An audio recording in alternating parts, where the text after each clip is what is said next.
Hello student, स्वागत है आपका गुरुकुल ज्ञान के मैथ क्लास में। तो चलिए वीडियो को आरंभ करते हैं और कुछ महत्वपूर्ण प्रश्न को लेते हैं जो कंपटीशन एग्जाम के लिए काफी इंपॉर्टेंट प्रश्न होंगे। और ये सभी प्रश्न आपके पिछले कंपटीशन एग्जाम में, विभिन्न कंपटीशन एग्जाम में पूछे गए प्रश्न होंगे, इसलिए वीडियो काफी इंपॉर्टेंट होने वाला है। वीडियो को अंत तक देखिए और इन प्रश्नों का अभ्यास कीजिए ताकि आप खुद को बेहतर रूप से किसी भी एग्जाम के लिए खुद को तैयार कर सके। तो चलिए लेते हैं पहले प्रश्न को और उसे बनाते हैं और कम से कम समय कैसे हल करेंगे इस विधि को आज के इस वीडियो में आपको हम सिखाएंगे। तो चलिए पहले प्रश्न को पढ़ते हैं और इसे हल करते हैं। पहला प्रश्न कह रहा है कि एक वस्तु का विक्रय मूल्य उसके क्रय मूल्य का 4 गुना है। यदि विक्रय मूल्य में 300 रुपए की कमी की जाती है तो लाभ 250% हो जाता है। तो उस वस्तु का क्रय मूल्य कितना है? तो देखिए प्रश्न यह कह रहा है कि किसी वस्तु का जो है विक्रय मूल्य उसके क्रय मूल्य के 4 गुना है। यानी कि किसी का अगर क्रय मूल्य 1 रुपया है तो कह रहा है कि विक्रय मूल्य जो है उसका विक्रय मूल्य कितना है? 4 है। 4 गुना यानी कि अगर क्रय मूल्य 1 है तो विक्रय मूल्य 4 होगा।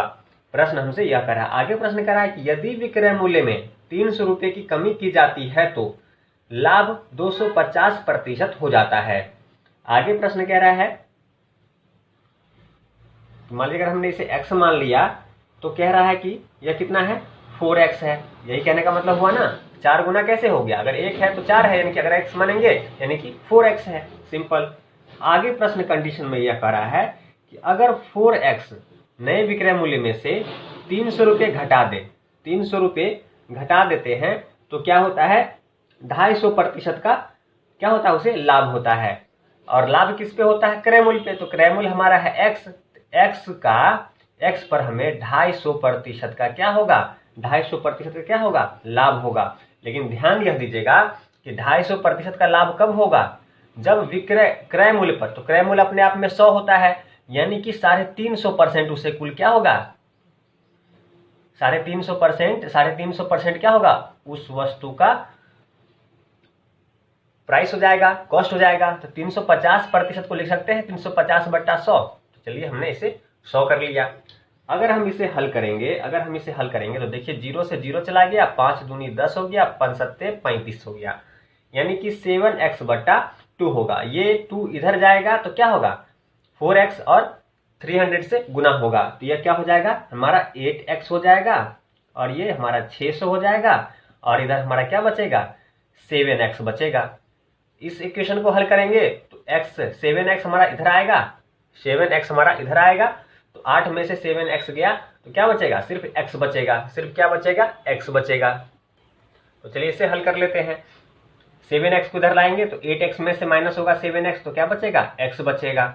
ये 600 हमारा उधर जाएगा तो माइनस का क्या हो जाएगा? प्लस हो जाएगा, यानी कि x बराबर 600 हो जाएगा। x बराबर कितना हो जाएगा? 600 बराबर। और x हमारा क्या था? क्रय मूल्य था। और प्रश्न में हमसे क्या कह रहा था कि क्रय मूल्य कितना होगा? तो क्रय मूल्य हमारा x था, तो क्रय मूल्य हमारा x बराबर 600, यानी क्रय मूल्य हमारा कितना हो गया? 600 हो गया। यही क्या हो गया? हमारे इस प्रश्न का आंसर हो गया। तो काफी महत्वपूर्ण प्रश्न था पर बनाने में उतना ही आसान था।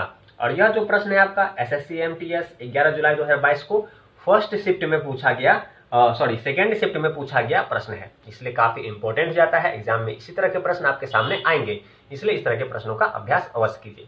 तो चलिए अगले प्रश्न को लेते हैं और उसे हल करते हैं। अगला प्रश्न कह रहा है कि रीमा एक शॉपिंग मॉल में उपहार खरीदने गई।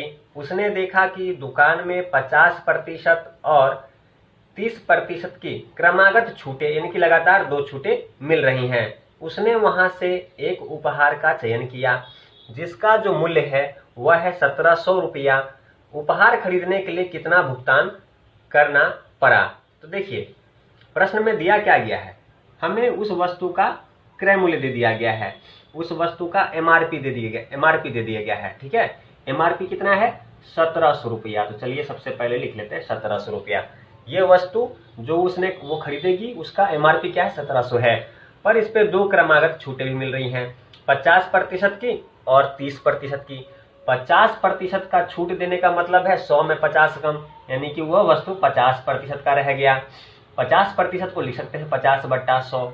वहीं दूसरी छूट कह रहा है कि 30% की दूसरी छूट और मिल रही है, यानी कि फिर क्या? 100 में 30% कम, यानी कि उस वस्तु 70% का रह गया, 70% को लिख सकते हैं 70/100, बिल्कुल लिख सकते हैं। सिंपल हम इस इक्वेशन को हल करेंगे। तो देखिए 2 जीरो से हमारा ये 2 जीरो चला गया, 2 जीरो से हमारा ये चला गया, इधर हमारा बचा 17 गुने 35, 17 गुने 35। जब 17 और 35 को गुना करेंगे तो कितना आएगा, 595 आएगा। और यही क्या होगा, हमारे इस प्रश्न का आंसर हो जाएगा। यही क्या होगा, उस वस्तु के लिए उसे कितना पे करना पड़ेगा, कितना भुगतान करना पड़ेगा, 595 रुपए का भुगतान करना पड़ेगा। यानी कि 1700 रुपए की वस्तु पे 50% और 30% की छूट मिलने के बाद उस वस्तु का मूल्य कितना रह जाएगा, 595। यही क्या होगा, हमारे इस प्रश्न का आंसर हो जाएगा। और यह जो प्रश्न है आपका एसएससी एमटीएस 11 जुलाई 2022 को सेकंड शिफ्ट में ही पूछा गया प्रश्न है। यह भी काफी इंपॉर्टेंट प्रश्न है। अगर वीडियो आपको थोड़ी भी हेल्पफुल लग रही हो तो चैनल को सब्सक्राइब अवश्य कीजिएगा, क्योंकि ऐसे ही महत्वपूर्ण प्रश्नों का अभ्यास हम आपको इस वीडियो में कराएंगे और आगे भी जो वीडियो हम अपलोड करेंगे उसमें कराएंगे। इसके लिए साथ में बने बेल नोटिफिकेशन को ऑन कर लीजिए, ताकि जब भी वीडियो अपलोड करूं उसका नोटिफिकेशन आपको मिलता रहे। तो चलिए लेते हैं अगले प्रश्न को और उसे हल करते हैं।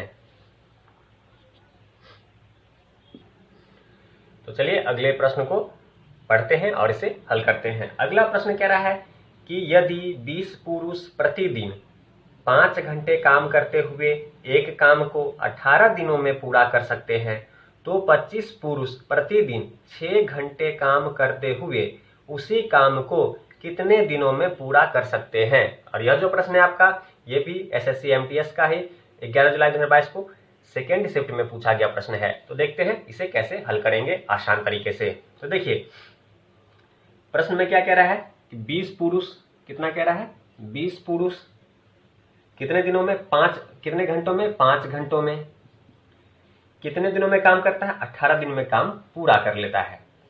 वही कह रहा है दूसरे कंडीशन में कि 25 पुरुष इसी काम को 25 पुरुष 6 घंटे लगातार काम करें तो कितने दिनों में काम को पूरा करेगा। तो हमें मोटा मोटी प्रश्न के अंदर दिन पता करना है, क्योंकि दिन हमें नहीं पता है दूसरे कंडीशन का। जिस काम को ये कर रहे हैं उसी काम को इन्हें भी करना है, पर कितना दिन लगेगा हमें यह बताना है। तो सिंपल इस इक्वेशन को हम हल करेंगे।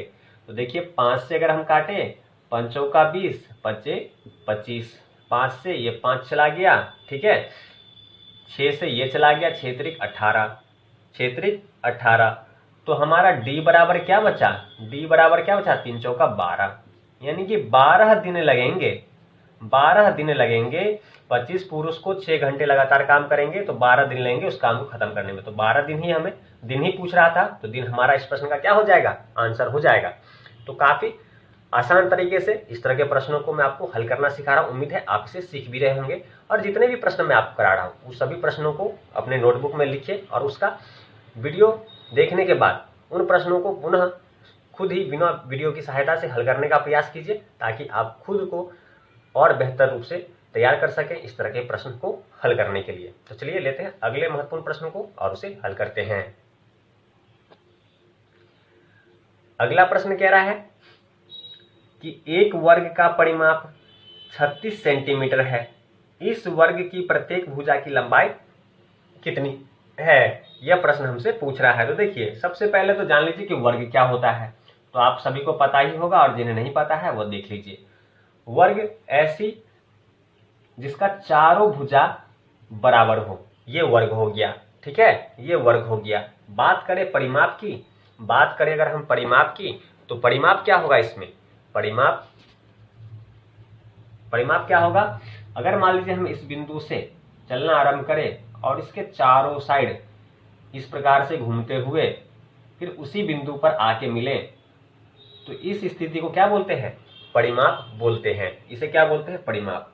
यानी कि इसकी अगर 4 भुजा है, ए और ए देते हैं, यानी कि इसका हम परिमाप निकालें तो क्या निकलेगा, 4a करेंगे, यानी कि 4 भुजा है तो चारों भुजा को गुना करेंगे तो क्या हो जाएगा, हमारा परिमाप निकल जाएगा। इसलिए फॉर्मूला 4a होता है। और यहाँ 4a बराबर आपको क्या दिया गया है, परिमाप क्या दिया गया है, 36 दिया गया है, 36 सेंटीमीटर दिया गया है, 36 सेंटीमीटर दिया गया है। तो 4 से इस 36 को काटेंगे तो 9 बार में कटेगा, यानी कि जो इसकी भुजा है वह 9 सेंटीमीटर की है। एक भुजा 9 सेंटीमीटर की है और प्रश्न में हमसे पूछ क्या रहा था कि प्रत्येक भुजा की लंबाई कितनी है, तो सबकी 9-9 है, सबकी 9-9 है और यही 9 सेंटीमीटर क्या होगा, हमारे इस प्रश्न का आंसर हो जाएगा, क्योंकि प्रश्न में हमसे यही पूछ रहा था। तो यह काफी महत्वपूर्ण प्रश्न था, ये भी आपके एग्जाम में पूछे गए प्रश्न है। उम्मीद है आपको सभी प्रश्न अच्छे से समझ में आ गए होंगे और इस तरह के प्रश्न आपको आगे कभी भी एग्जाम में पूछे जाएंगे तो आसानी से उसके जवाब दे करके आप अच्छा प्रदर्शन करेंगे। तो चलिए मिलते हैं अगले वीडियो में। अगर वीडियो आपको अच्छा लगा हो तो लाइक अवश्य कीजिएगा, सब्सक्राइब कीजिएगा। मिलते हैं अगले वीडियो में, तब तक वीडियो देखने के लिए आपका धन्यवाद।